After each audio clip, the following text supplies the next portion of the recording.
Brevet, merci de nous recevoir. Donc, dans le cadre de Village de Forêt, tu nous présentes donc ton dernier ouvrage donc, qui a trait aux puits.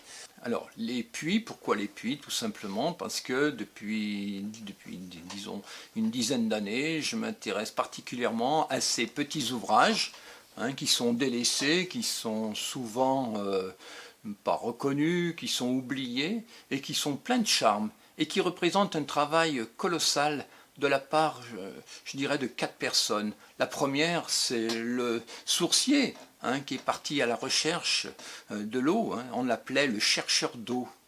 Il avait un rôle très important, et encore aujourd'hui, puisqu'avec les périodes de sécheresse, il est évident qu'on a besoin de plus en plus de récupérer l'eau et de la stocker. Et puis il y a aussi une deuxième personne qu'on oublie complètement, parce que c'est une personne qui travaille dans l'ombre, si l'on peut dire, c'est le terrassier, c'est le puisatier. Celui qui va creuser à 5 mètres, 10 mètres, parfois 20 mètres, comme on l'a vu au XIXe siècle et même au cours du XXe siècle dans la région de Montbrison.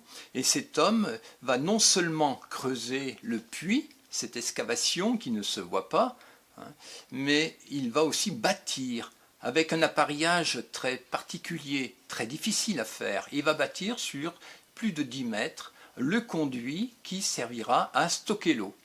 Et puis, il y a aussi, quand on est en face d'un puits, il faut penser à tous ces gens qui, au cours des années, sont venus avec leurs seaux, avec leurs arrosoirs, avec leurs cruches aussi, quelquefois, chercher l'eau, puiser l'eau. Ces puits ont joué un rôle dans la société.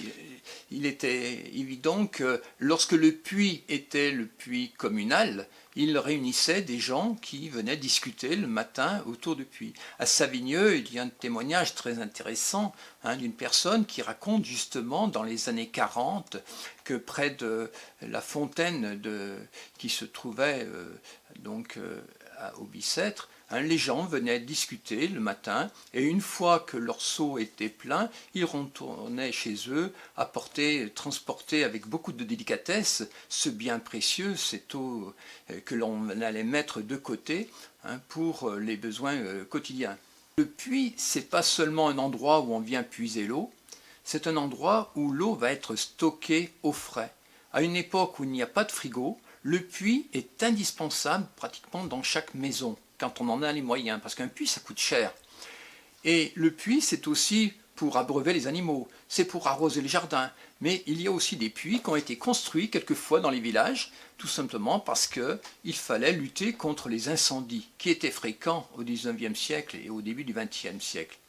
Avant même de construire une maison, il fallait trouver l'emplacement de l'eau. On ne pouvait pas concevoir de fixer son habitation si le sourcier n'était pas passé. Donc ces puits, on les trouvait donc dans toutes les fermes, dans toutes les maisons aussi de ville ou presque. Il est indispensable on ne peut pas vivre sans eau, ça paraît, et il faut que cette eau soit à proximité de la pièce principale, de la salle commune ou en tout cas de la cuisine. Donc on va les trouver dans la maison, souvent près de la cuisine, comme je viens de le dire, dans la petite salle d'eau qui est à côté, ou bien encore dans la cave, quelquefois même dans une salle qui peut être le salon, et le puits va se trouver dans un placard, à l'abri. Mais dans la plupart des cas, le puits se trouvera à l'extérieur, soit contre la façade insérée dans le mur de façade de la maison, soit encore dans la cour. Et dans de rares cas, on va le trouver sur la limite de propriété, dans le mur, enchâssé dans le mur. Ces puits qui sont en limite ne sont jamais mitoyens. Ils appartiennent toujours au même propriétaire, au propriétaire de la maison, d'une des deux maisons. Et puis il y a des puits en plein champ. On l'explique par le fait que, tout simplement, on n'a pas trouvé de présence d'eau, de nappe phréatique ou de filon d'eau, donc près de la maison. Et le puits se trouve au milieu d'une vigne, par exemple, ou au milieu d'un champ, comme on peut en trouver du côté de Bussière, par exemple. Alors, dans le forêt, les puits sont très nombreux et très variés de forme. Alors, nombreux, c'est-à-dire qu'actuellement, on pourrait évaluer dans la Loire, on va dire, 6000 puits. on pourrait facilement évaluer à 6000 puits. C'est énorme, mais c'est bien moins que le nombre impressionnant de puits qui pouvaient exister il y a encore une soixantaine d'années. Ces puits sont de formes variées. Pourquoi? Parce que tout simplement, on utilise le matériau qui est sur place, la pierre, le basalte quand on est à Montverdun, ça se comprend, hein, cette pierre noire extrêmement dure mais difficile à bâtir, hein, que l'on bâtit avec de la chaux et quelquefois aussi avec quelques éléments de tuiles et de briques. Du calcaire quelquefois qu'on va chercher loin, mais le plus souvent c'est du granit, surtout dans les parties montagneuses hein, de la Loire. On trouve aussi, près de Saint-Chamond, hein, du grès houillé qui sert à faire les margelles, hein, tout ce qui est solide, tout ce qui risque d'être usé par les chênes ou le saut. Et puis aussi, donc, on va trouver beaucoup de puits en briques dans la plaine du Forêt où de nombreuses briqueteries étaient installées, où l'argile rouge est présente. Voilà. Alors, de formes variées, on va trouver deux sortes de puits principalement, des puits ouverts et des puits fermés.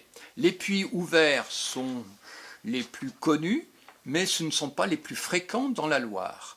Les puits ouverts, ce sont des puits avec une margelle dont l'orifice est visible, avec des éléments de ferronnerie au-dessus qui permettent de soutenir les éléments de puisage comme la poulie, comme le treuil. Voilà. On a beaucoup de ces puits, par exemple, dans la commune de Chandieu. Et puis, on a des puits fermés. Les puits fermés sont très nombreux en forêt.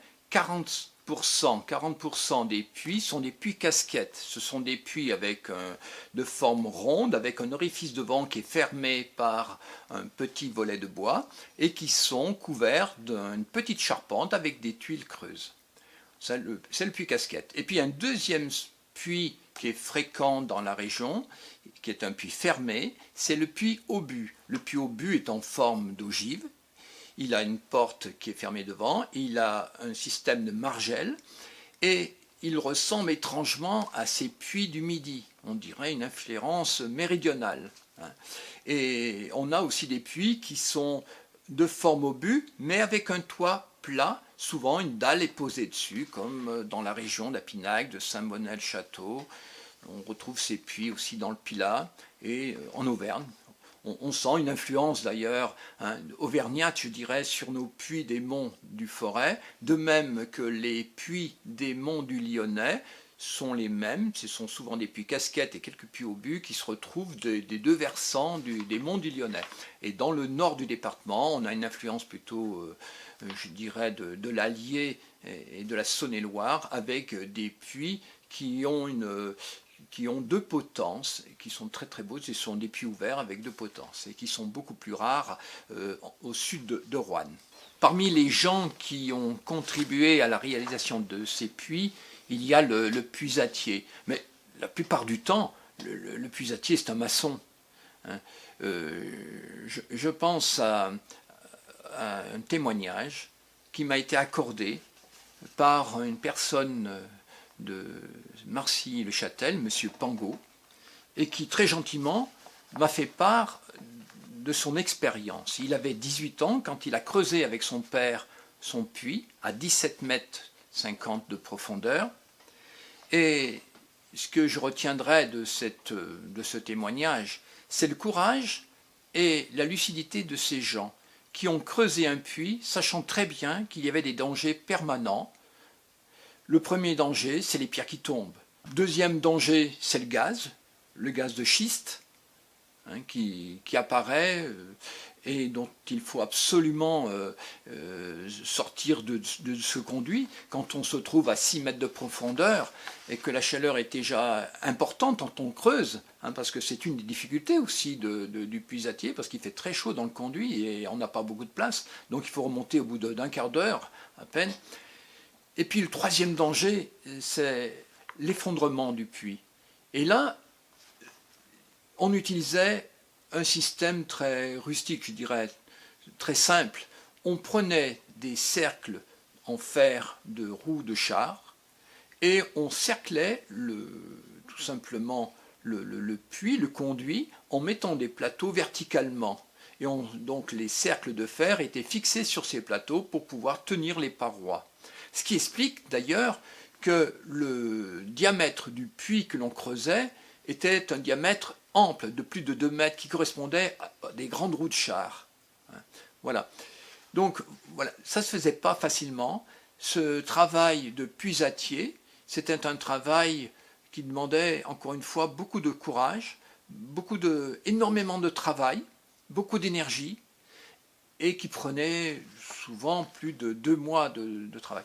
Parce que venait succéder tout de suite après, toujours par la même équipe, ou aidé par des maçons, le bâti du puits. Donc il fallait, vous vous rendez compte, sur 17 mètres, il va falloir bâtir un mur toujours bien rond, avec des assises bien horizontales, et monter la margelle par-dessus. Voilà. Donc il ne faut jamais oublier que lorsqu'on est en face d'un puits, il y a la partie émergente que l'on voit, qui est parfois très belle, très intéressante, qui nous parle, qui a beaucoup de charme, mais il y a aussi tout ce conduit qui représente un travail colossal. Parmi les puits remarquables que nous avons rencontrés, il est difficile d'en sélectionner parce que tous ont quelque chose de très intéressant. Mais je ne peux pas passer sous silence les puits Renaissance de Saint-Chamond, au nombre de 12. J'en ai retrouvé 8 que j'ai pris en photo, mais ces puits ont quelque chose de plus qu'intéressant, puisque c'est des puits du XVIIe siècle, qui sont ouvragés de façon remarquable dans un grès houillé, sans doute par la même équipe. Alors comment expliquer 12 puits qui ont tous un air de famille et qui se trouvent tous dans la même région, à la Valangier, à Saint-Chamond, Saint-Martin-en-Coyeux, bon. Tout simplement peut-être par une espèce d'émulation entre propriétaires de grandes fermes, de maisons fortes quelquefois, de petits châteaux, et qui ont essayé un peu d'épater le voisin en essayant de faire un puits encore plus intéressant, plus luxueux, je dirais presque, parce que ce sont quand même des ouvrages qui sont utilitaires, les puits. On n'a pas l'habitude de faire des puits remarquables, sinon dans les châteaux ou dans les couvents. Voilà. Donc ces puits méritent vraiment le détour, et plusieurs pages ont été consacrées dans notre ouvrage sur ces puits. Deuxièmement, un autre puits qui est remarquable, c'est celui de Près à Périgneux. Ce puits se trouve en face d'un domaine, d'une maison, d'une très belle maison, et ce puits a une forme particulière, comme tous les puits de Périgneux d'ailleurs. Pourquoi à Périgneux on a des puits remarquables? Ça pourrait s'expliquer par le fait qu'il y a une carrière de pierre, depuis des centaines d'années, à Périgneux, et qui ont peut-être favorisé la créativité des maçons, peut-être, et puis il y avait sans doute une concurrence, je ne sais pas, entre eux. Mais il faut le signaler, ces puits sont vraiment très intéressants et méritent le détour. Et c'est pour cette raison d'ailleurs que nous avons choisi un puits de Périgneux en couverture de notre ouvrage. Voilà. Au cours de nos recherches, nous avons remarqué aussi de nombreux signes protecteurs, des signes religieux, au-dessus des puits. Louis Bernard, architecte qui avait fait un inventaire dans les années 1972, avait déjà signalé ce fait que de très nombreux puits avaient un signe protecteur sous la forme d'une croix ou de la présence d'une statue. Alors nous sommes partis à la recherche de quelques-uns de ces puits, nous en avons trouvé quelques-uns.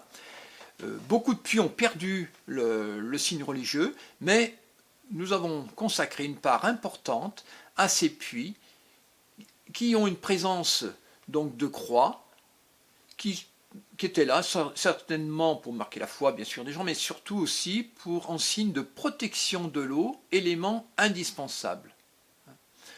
Il est évident qu'on peut voir d'autres symboles avec cette croix présente sur les puits. Ça n'échappera pas, ça n'échappe à personne. Cela. Voilà. Et puis pour conclure, je veux signaler que j'ai fait ce travail un petit peu à la façon d'un puisatier, en creusant dans les archives, en allant chercher à plein seau les informations auprès des gens.